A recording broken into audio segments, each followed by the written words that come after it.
If you're in a long distance relationship with a Jamaican man, stop saying this one phrase to him. I used to say this all the time while we were dating, and guess what? It almost broke us. The phrase, if you love me, you do it my way. Let me tell you why this is so damaging, especially with a Jamaican man. Number one, it undermines respect. In Jamaican culture, respect is everything, especially for men.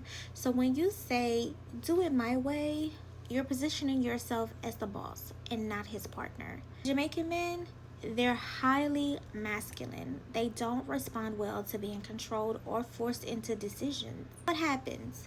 He resists, not because he doesn't love you, but because you just turned your partnership into a power struggle. Number two, it's manipulation and red flag control. You're essentially saying, my way equals love, your way equals you don't care. That's not fair. That's not partnership, that's control. But here's the biggest reason: it devalues the distance and everything he's already doing. Long distance is built on trust and emotional safety. In Jamaican culture, love is shown through actions and deep care. When you say this, if you love me, you do it my way, you're saying his love is only valid when he obeys you. And that invalidates every effort he's making to sustain the relationship across the miles. You're probably wondering, Ash, what do I say instead? You can say, I feel anxious, lonely, or hurt when we don't handle things this way. Can we talk about it? Or you can simply ask him, how can we resolve this together?